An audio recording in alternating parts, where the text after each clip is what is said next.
everyone, it's Katie from Paradise Falls family. In this video we'll be taking you through our trip to Florida in April 2023. This was an awesome Disney trip, taking in Walt Disney World, a cruise on the Disney Wish and a stay at Disney's Vero beach resort, and we had an amazing time.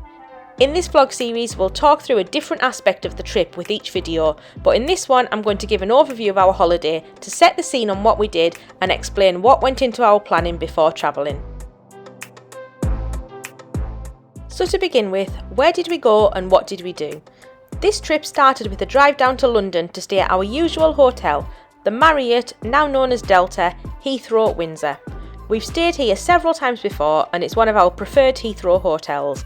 It offers a great deal on parking for the duration of your holiday. It was £219 for the hotel the night before for a family of 4 and 2 weeks of parking. It's only around a 10 to 15 minute taxi journey away from the terminals too. We arrived at around 8 PM, meeting up with my sister and niece who were travelling with us. We ordered a quick takeaway on Just Eat to be delivered to the hotel before trying to get some sleep. Our flights were booked with Virgin Atlantic and we were originally scheduled to depart on Saturday afternoon. However, Virgin changed our flight and plane several times and our final departure time ended up as 9:40 AM, meaning we did have an earlier start than we intended when we'd first booked the trip. A word of warning here, because the plane had changed several times, Virgin also moved our reserved seats. We were all still together, but not quite where we'd chosen to have sit, so make sure you check the seat plan if this happens to you. We reserved a taxi the night before for £45, which ended up being a minivan to hold all 6 of us and our luggage. The hotel also helpfully has a self-service kiosk to pre-book taxis, but the staff are also able to help if you have any questions. Our passage through the airport was nice and easy, arriving 3 hours before, no queues at check-in and security, and then we enjoyed breakfast at the Curator, which has become our favourite spot in Terminal 3. The flight over to Miami was really smooth and we picked up our rental car with Alamo. Because our flight had moved, we arrived several hours before our car was actually booked. However, Alamo were really helpful at the desk and easily shifted the reservation forward a few hours at no extra cost. We'd booked a 7-seater people carrier to accommodate all of us and we were able to fit in 5 suitcases and all our hand luggage really comfortably. Our first night was booked just down the road at the Holiday Inn Miami International Airport. When we booked this, we thought we were arriving much later in the day, so we chose a slightly cheaper option as a place to lay our heads for the night. It was around £190 for the 4 of us, less £50 in Expedia points we'd redeemed. We drove the 10 minutes down the road and checked in. The rooms were lovely, a good size and clean, and we dropped the luggage and made our way over the road for a quick Burger King tea to re-energise a little. Then we spent about an hour cooling off in the ice-cold pool at the hotel before giving in to jet lag and getting some sleep. Our overall thoughts on this hotel were, it was fine, it did the job, but if we'd known we'd have had more time to spend, we'd have either booked somewhere further north or somewhere a little nicer to spend our first afternoon and evening. The pool area was quite basic and not particularly scenic, and there was some noise in the bedroom from the restaurant above. Therefore, we'd probably not stay here again and would put the Hilton Blue Lagoon well above this, which we really enjoyed when we stayed there last year. Due to the jet lag, we were up really early, so I had a quick snacky breakfast in the room and got on the road for 6:30 AM to try and maximise our time in Orlando. We made a brief stop at Target in Hunters Creek, Orlando to stock up on snacks, drinks and cereals, and then arrived at Disney's Art of Animation Resort around 11 AM, where my sister and niece were staying. By this time we were all starving, so I enjoyed a quick service lunch at the excellent food court there and explored that hotel before we headed off to the Grand Floridian Hotel, where we were staying for the next 3 nights using our DVC points. This was followed by 5 nights at the beach club, which was covered by Disney following an issue we experienced on a previous trip. The Grand Floridian was a real bucket list hotel for us, and it was wonderful to finally experience a stay there. Our first afternoon was spent by the pool, relaxing and cooling off before enjoying tea at the Grand Floridian Cafe and exploring the hotel a little. This was our main chance to enjoy the hotel, as the next 2 days were jam-packed park days. We'll talk through our time at the hotel later in the series, but we had a wonderful time and would love to stay here again. We only had 5-day park tickets for this trip, so on each of those we wanted to make the most of our time.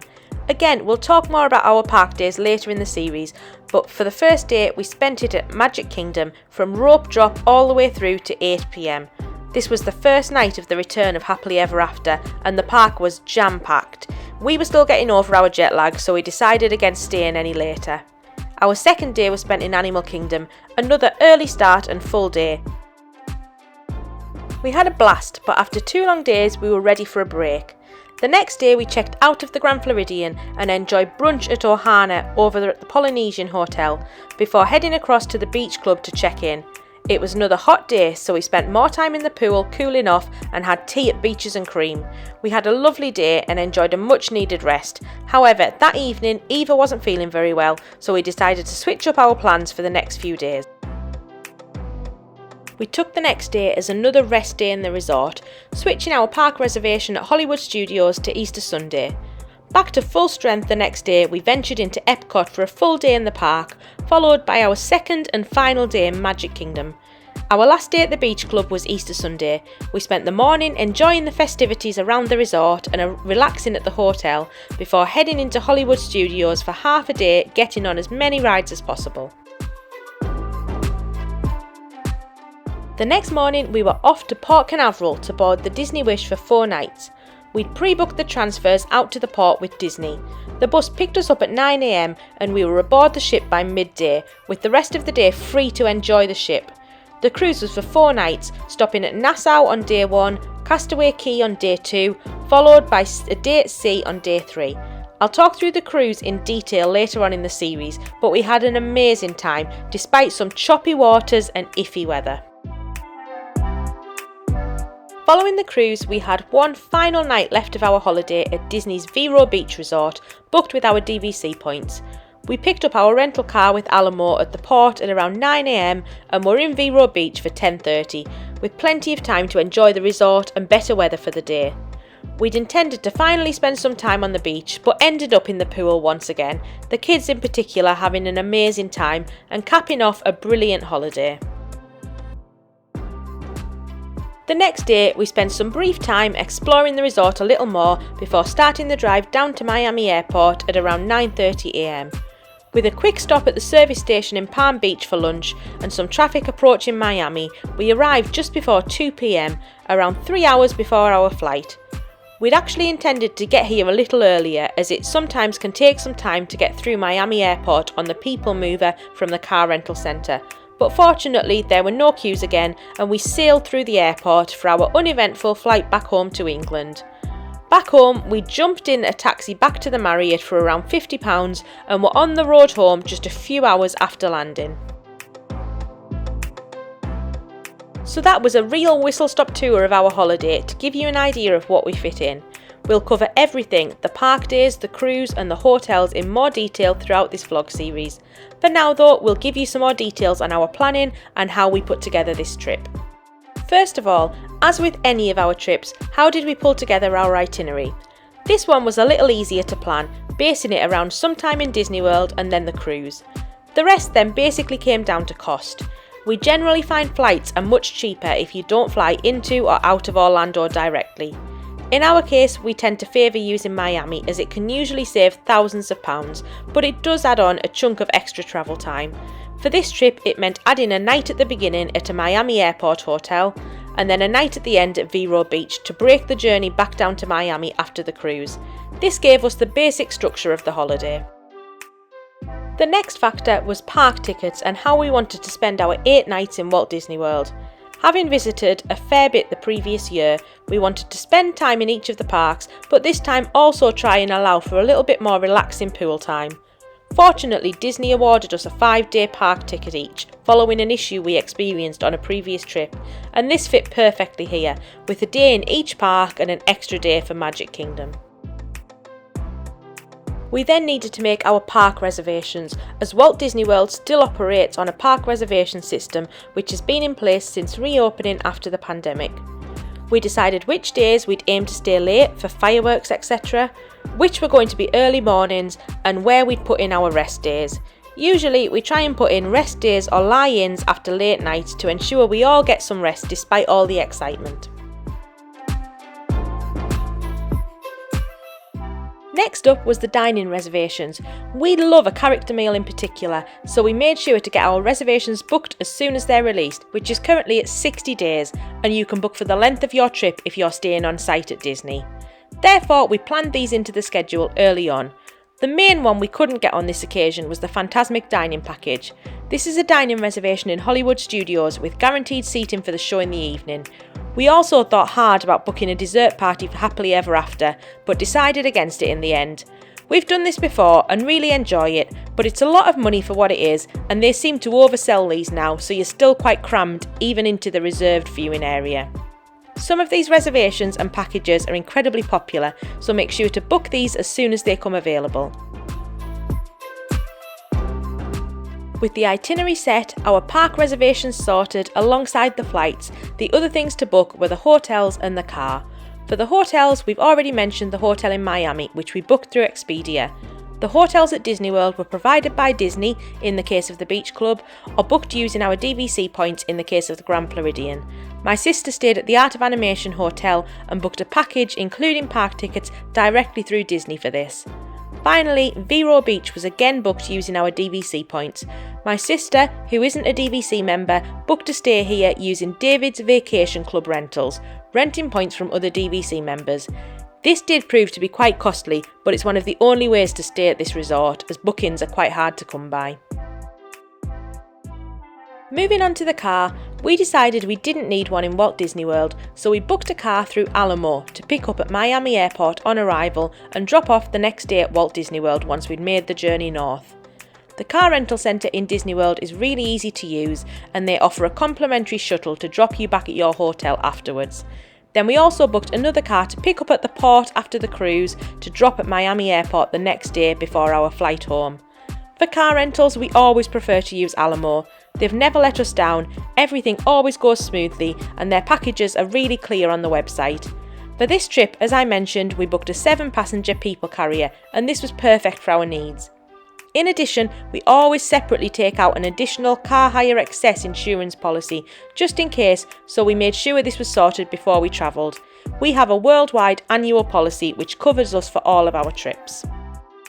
Finally, in relation to our time in Walt Disney World, I also wanted to mention that on this trip we made use of Disney's Disability Access Pass, or DAS as you may hear it called. On our previous trip in Walt Disney World, we unfortunately experienced a medical emergency, spending some time in hospital. I won't go into details here, but for the remainder of that trip, Disney provided us with a Disability Access Pass. This pass allows you to effectively make reservations for rides without queuing, and it's designed for people who are not able to queue for an extended period of time. So for example, if the current wait for Space Mountain is 60 minutes, you can go onto the app and reserve to ride it in 50 minutes time. It always knocks 10 minutes off the current wait time. This reservation is then good for the rest of the day, but you cannot make another until this one has been used or cancelled. We called Disney ahead of this trip to discuss if it was still appropriate for us to have one for this trip. They were really helpful and explained that given the circumstances it was still appropriate and put one in place for us. You can do this at guest services when you arrive, but to save time we sorted this in advance. This involves having a video chat appointment with a cast member to discuss your case and then add the pass to your account. By setting it up in advance, you can also make 2 reservations per day in advance, and this can be done on the video chat. I have to say this system is fantastic for those who require it, and it really helped alleviate some of the concerns we had about visiting this time, given the difficulties we experienced on our previous trip. I'll go into more detail on our park days and how the pass worked in practice later in this series. Moving on to the cruise, this was really easy to add on to a trip to Disney World, with Port Canaveral only being around 90 minutes away. A split stay, like we did, is a really popular option, and we found that they go great together, with the cruise being a nice relaxing break after a busy time in the theme parks. We booked our cruise direct through the Disney Cruise Line website and then added on transfers directly from Disney World to the port by calling Disney and booking these directly. You can, of course, get to the port however you want, and I'll talk a little bit more about this later on in the series. However, we prefer using Disney transportation as it keeps you in the magic while also guarantees an earlier boarding time, giving you that extra bit of time aboard the ship, which we find especially important on the shorter cruises. There are lots of different cruises you can do out of Port Canaveral with Disney, including week-long itineraries around the Western and Eastern Caribbean on different ships. A few years ago, we really enjoyed a week on the Disney Fantasy sailing around the Western Caribbean. It was absolutely amazing and it really hooked us into Disney Cruise Line. This time we wanted to experience a different route and ship, so we went for the Disney Wish going to the Bahamas. This is currently Disney's newest ship and something we were really excited to experience. With the cruise booked, there were still a few things we needed to do in advance. First of all, we called Disney and linked our booking to my sister's booking. This ensured we could all book activities together and we would be seated together at dinner. On Disney cruise ships, there are 2 seatings for dinner. We always prefer the earlier seating as it works better for the kids, so we requested this as soon as we'd booked. We then made sure to follow the check-in process online, which was 30 days before our sailing, and printed our boarding pass to bring with us to the port. Lastly, there are numerous activities and excursions you can book in advance. Some of these are to enjoy in different ports and others are to enjoy on the ship, for example character meets, Bibbidi Bobbidi Boutique and the spa, etc. Access to these depends on your Castaway Club level, which depends on how many Disney cruises you've sailed on before. The higher your level, for example Platinum, Gold or Silver, the earlier access you have to the booking system and the more selection you have over your activity choices. Some of these do sell out, so be sure to book these as soon as your window opens. We're Silver members, with this being our 3rd cruise, and we managed to book most things we wanted, but we did miss out on the Princess Gathering. Fortunately, we were able to visit guest services as soon as we boarded the ship and they squeezed us in, so it's always worth checking while on board. I'll talk through some of the choices and what we selected in a separate vlog specifically for the cruise. So that's a summary of our 2023 trip to Florida. As I've mentioned several times, we'll go into each aspect, the parks, the cruise, the hotels, over the rest of this vlog series, so make sure to like and subscribe to see more. In the meantime, we hope all of this information was useful for your Florida adventure. If you've got any questions or any other tips, please let me know in the comments below. Thank you so much for watching.